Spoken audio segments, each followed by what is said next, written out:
Hello.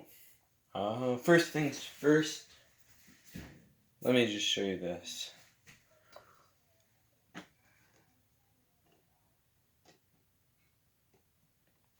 Alright, that turned out really well.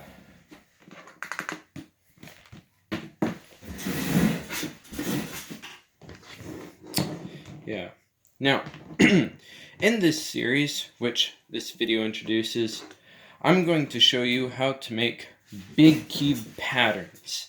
Not 3x3 patterns, but big cube patterns, such as what you see before you. These can apply to the 3x3, but, it's not exactly the aim.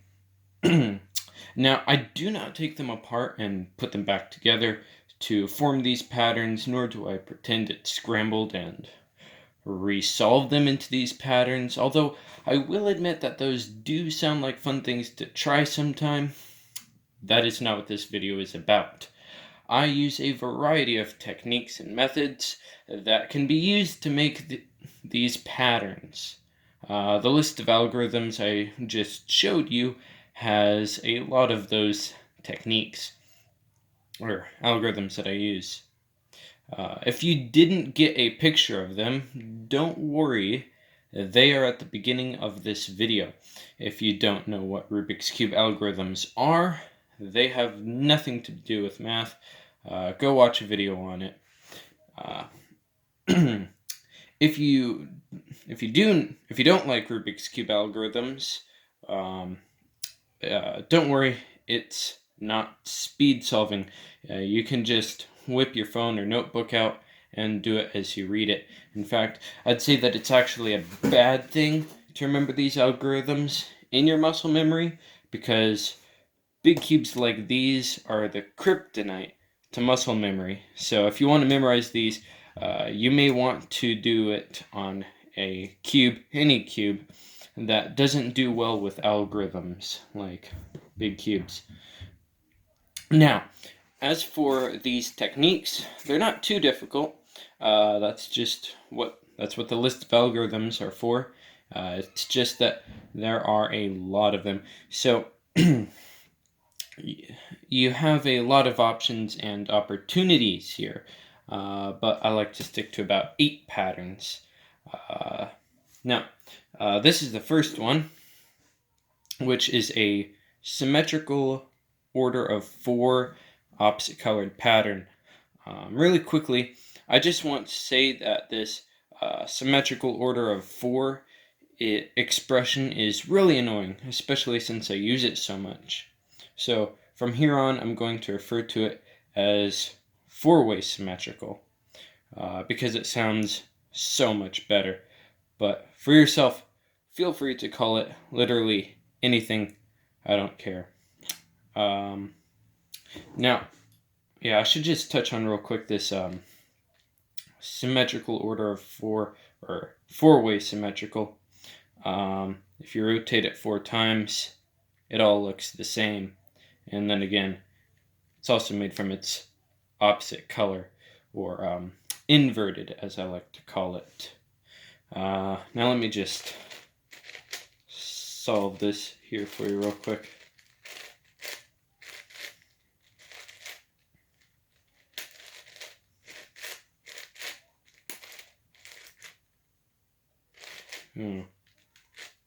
Oops.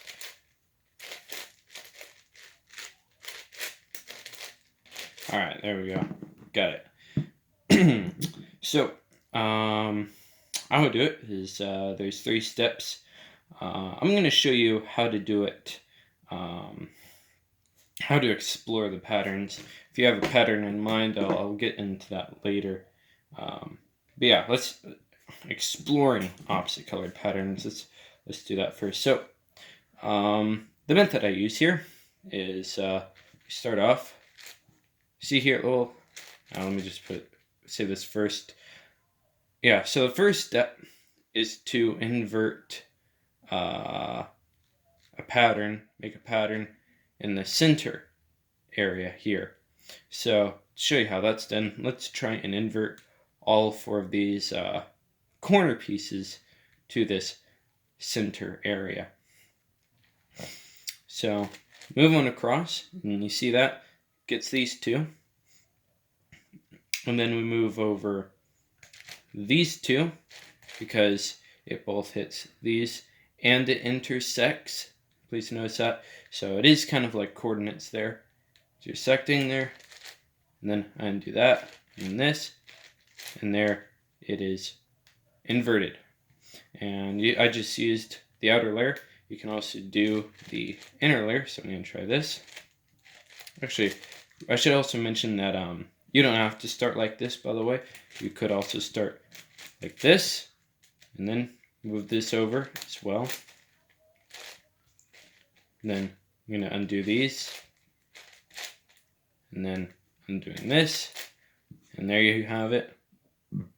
I inverted the corner these pieces a little bit. The next piece over in the diagonal, as you can see. There you go. This is the diagonal, by the way. I don't know. All right. Something else cool I want to mention too is that here I've been only moving over one layer or one slice. You could also bring over another slice with it too. Pull down two. So I'm gonna try this. Yeah. The important thing is, what is it? It's almost like the X pattern, except we're leaving off one. I'll get into that later. All right, here we go.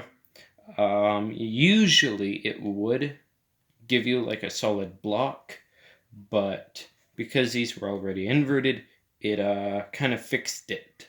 So it's no longer inverted here, and it inverted the others. So anyways, and so here, from here, if you wanted to solve this, you might think of doing it in what is it? Those three, using that mini algorithm, I'm going to call it, 3 times to undo this. But you can actually do this in 2 steps, and that is by undoing these the way we did the corners. So let's do that. Here, I'm hitting both of these, and you see here how it intersects, like coordinates, and then doing that, and here, solved. And for these, you could rotate, or you can just leave it here. I'm going to leave it here this time. We already covered it like this, so I'm going to undo that, do this, intersecting along both of these, undoing this one, undoing these, and there, it's fixed. Yeah, so you have it. So let's try and make a pattern here. The image since this is even real quick, you can swap the center pieces, whereas on an odd cube, you can't. I'll get into that later, but anyways, let's show you how to, let's swap the center piece. So you see here, I hit the top here, and then I bring over the rest, these two, and then intersecting here, pulling out that one, and then moving this down. So here, I swap the center piece, and that's so that's how you do it on even cubes. And then you can go off. Then we can go off and make another pattern. Let's see here. I want to make like a little L on each of the corners. So I'm gonna bring over 2 this time. And there you see, it's almost like a checkerboard, except now I wanted it to be an L. So I'm gonna flip these 4 now. So I'm gonna hit these 2 with this, then I'm going to intersect the both of them with these 2, and then I'm undoing this one, and then I'm undoing these 2. Oops. And they're like little L's surrounding this centerpiece. All right. So yeah, that's the first step. The next step is to get it on the rest. You could use this method on twice, two more times, to get the pattern on all these other sides.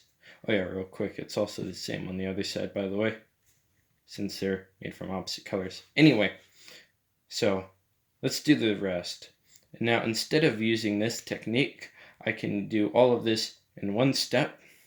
And what you do here is move over the center. Actually, hey, this is actually the first algorithm I showed on the list of algorithms. Just show you it here. Here it is on the top. E, M2, E prime, and then M2. So put it down there just to make sure, just in case you forgot. So let's see here. Put it down in 3x3 notation, so I'll try and show it to you on the 3x3. See here. You do E, M2, E prime, and M2. And there we swapped all the center pieces. And now, what is it? We could swap the entire center area, but by using this technique in different ways, we can kind of control the pieces we swap. So let's start off with the center here. Do this E, and then M2, then moving the E back, E prime, and then M2 again. And there we've swapped the center pieces. And then let's see here. Here I made a block, and then I undid this piece.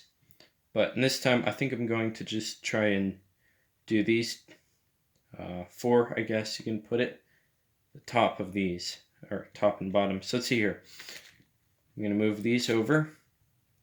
So I want to get all these done, and then doing this as M2. And you see here how it intersects. Yeah. These pieces. So now I'm moving it back, and then I'm undoing these, and there we have these inverted. Now to finish up the pattern, let me just do these 4, to finish up these L's. So I'm going to move this across, getting both of these done, and then M2, or substituting M2, then I'm intersecting, moving these back, and then I'm doing this M2, and there we have the pattern on all 6 sides. Now, so that's how you do it on the center area. In fact, I call this a prime pattern.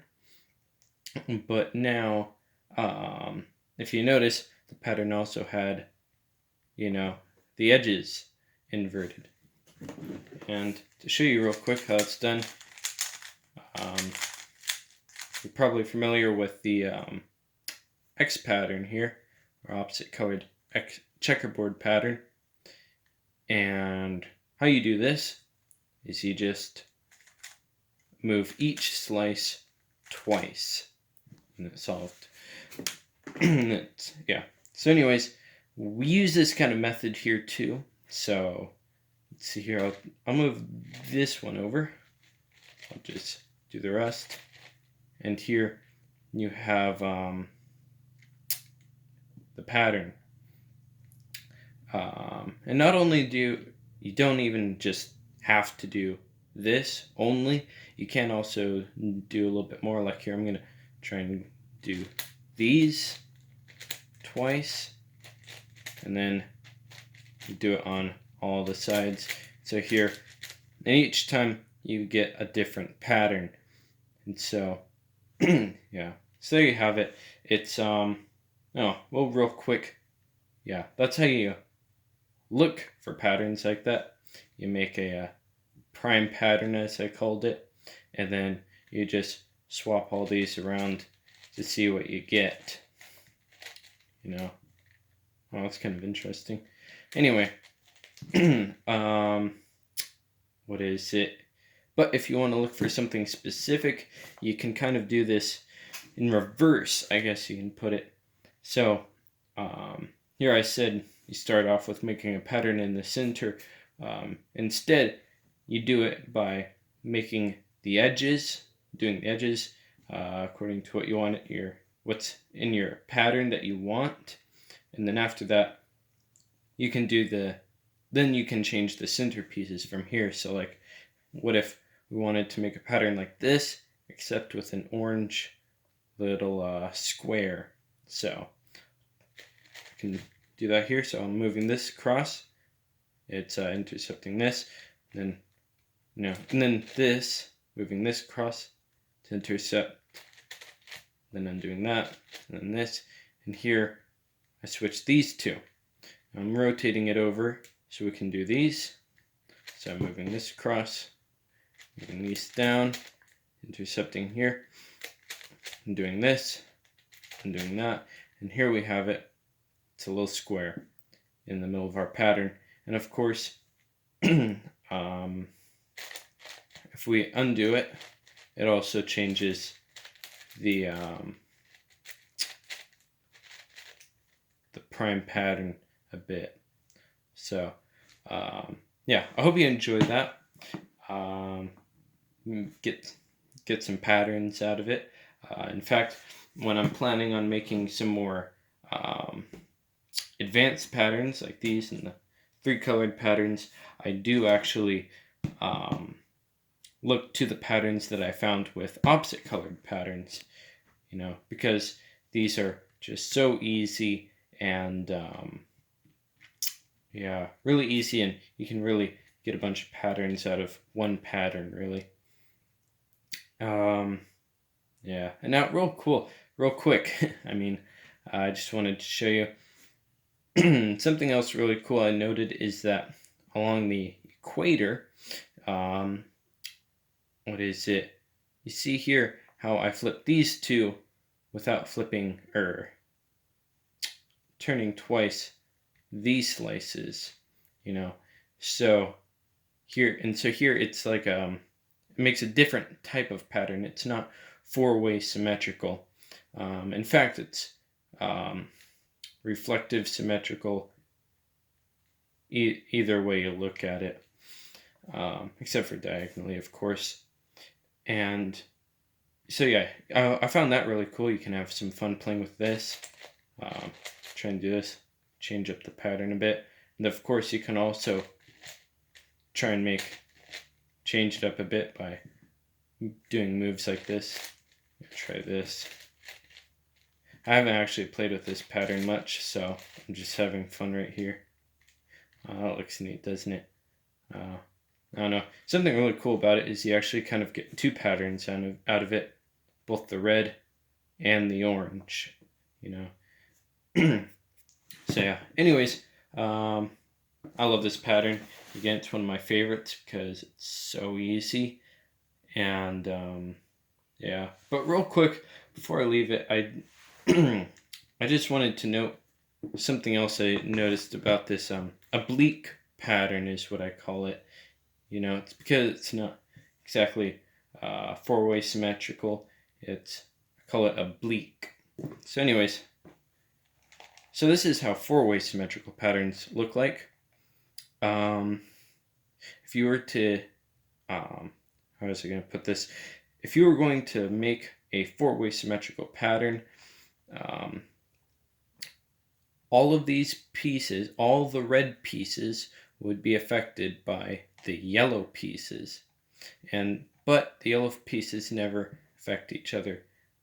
Technically, actually, since this is an odd cube, you can't exactly swap the center pieces.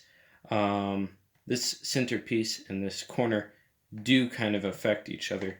So if we're talking about opposite colored 4-way symmetrical patterns, I think it would look a little bit more like this.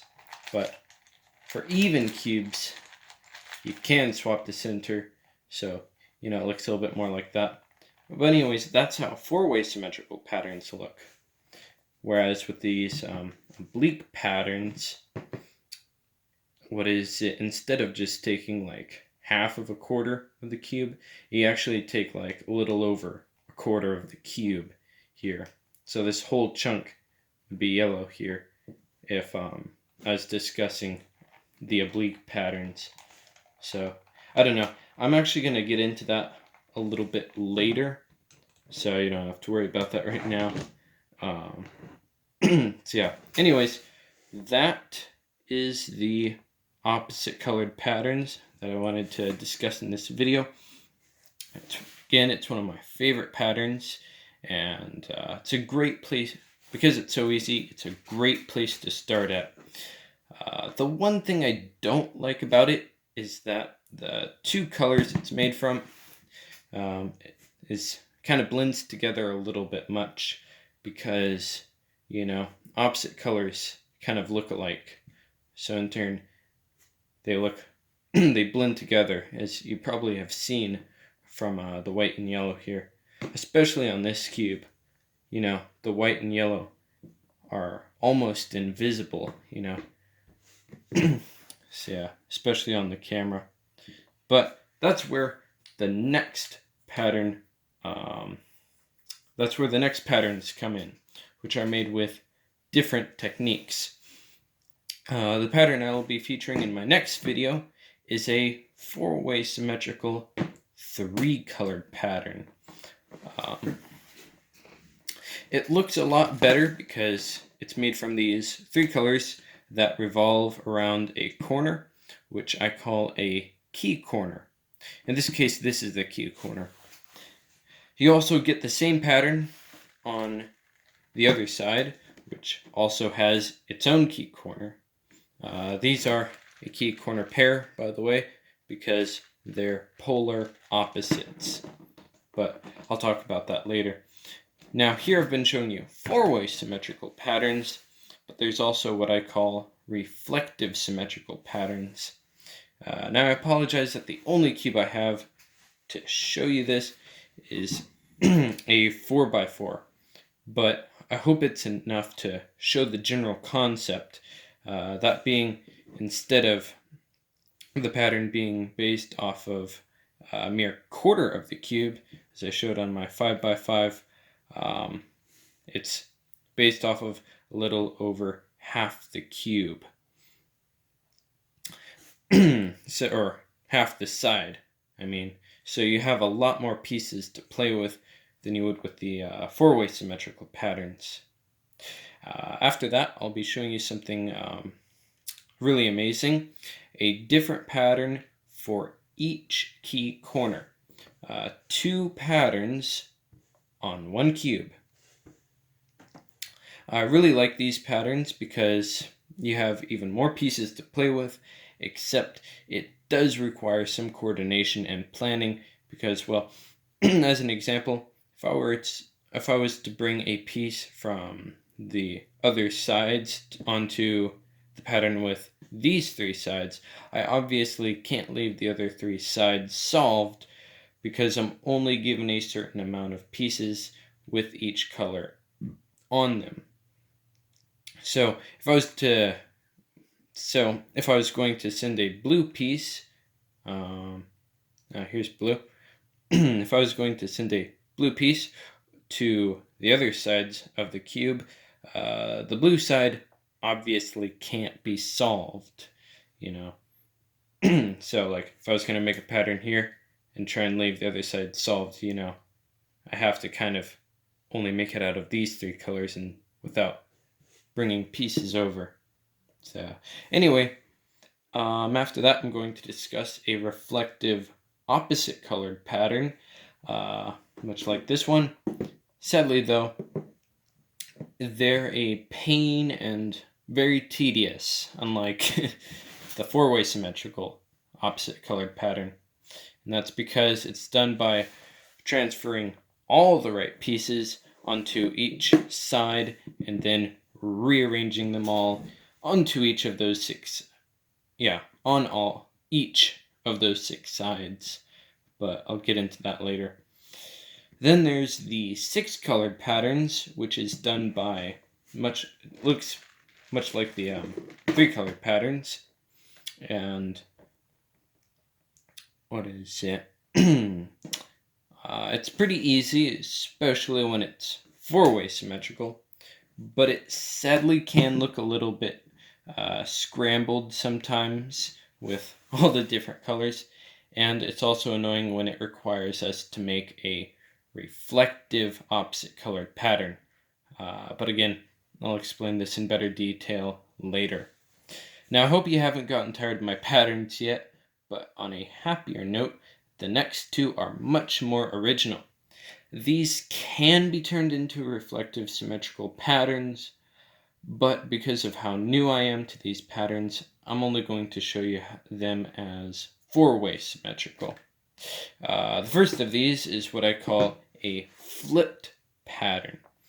This pattern is done by flipping all the pieces except for the actual pattern.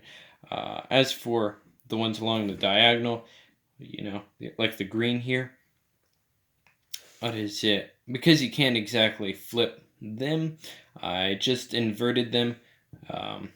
But I guess if you want, you can also invert other pieces aside from those along the diagonal. For myself personally, I love this pattern with how all the colors just blend together. In fact, I think this may be my favorite pattern I have ever done on this cube. I don't know. Anyway, now, something I want to just touch on real quick. I said that a little earlier that you can't exactly flip pieces along the diagonal. But what if, as an example, we made like this one red, this one yellow, this one orange, this one white? Well, food for thought. I'll be discussing that later. The next and last one, thank you so much for sticking with me so far. This last one is what I call an E-slice pattern. I actually suspect that the E stands for equator, so I've actually been calling it an equator pattern. Feel free to call it whatever you like. The basic principles of it has a four-way symmetrical opposite colored pattern on top and bottom, and the same pattern along the equator. Hence the name. To be honest, I don't really like this cube, so I'm hoping you can see the colors well enough. Something else important to note about the sides along the equator is that the interior pattern of each of the sides are moved over once. So you see here, we have orange here, and where green is now, where the orange was earlier, it's been moved over into blue. And again with blue, it's been moved into red. So on and so forth. Now, something else. That's the right E-slice pattern. There's an oblique E-slice pattern where the top and bottom patterns and the patterns along the equator are different patterns. As you can see here, you can see green a lot better. So green is the same as like white here, but with oblique equator patterns, they can be different patterns, and you can also make the patterns along the equator much like the oblique opposite colored pattern, so made here.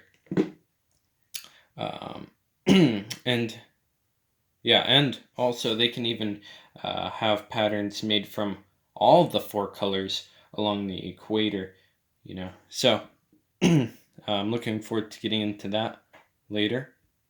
So there you have it. I'm done, and boy, I hope you were able to pick up on at least some of that.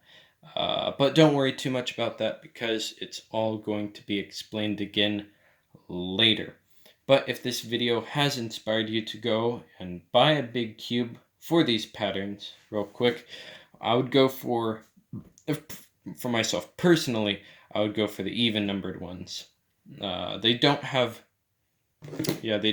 middlemost pieces like the odd ones do, which makes pattern making a lot easier. There's parity. You can swap center pieces, as I've done. Odd cubes, on the other hand, are slimmer, which can make the patterns look easier, or I'm so sorry, which can make the patterns look nicer than the bulky even ones. And then there's a lot of other smaller details, like such as that I think they're cheaper, easier to solve, jamless, and the largest cubes, Rubik's cubes, are odd ones, like the 19 by 19. Yet you don't hear so much about an 18 by 18 or 16 by 16. Oh no. So there you have it. I hope you enjoyed this video. Originally, I was hoping to show you all these patterns in one video, till I kind of realized that it's impossible. That's what part 2 is for, and the parts to come after it. At first sight, all these patterns and the length of this video may make my Rubik's Cube pattern making a little unattractive, kind of like the long lines at Starbucks. But I take my patterns seriously, and when I share what I learned with you, I don't want to miss anything. Also, this is my first video on YouTube, as you may have seen, by the way, so I don't exactly know where it's going to go, but I have a good idea where, and for now, I'll be sticking to that. And so yeah, there, I ran out of script. That is it. This video has taken me almost like a year to make, and I've been constantly recording and deleting for like the last 6 months. So anyways, part 2 hopefully will not take as long. What else is there? Oh yeah, there's no editing also. So I hope you enjoyed the homemade feel. The important thing is the patterns. So I hope you're able to gather some of that, at least some of that. And I'm really sorry again about the length of this video. I don't think it's going to be short. Haven't checked yet. But anyways, thanks again for watching, and I hope you'll be able to see part 2, which is 3 colored patterns, and it'll be a little bit funner. Also, it will be shorter because it won't really be introducing anything anymore like this video. So yeah, anyways, until next time, I hope to see you again later.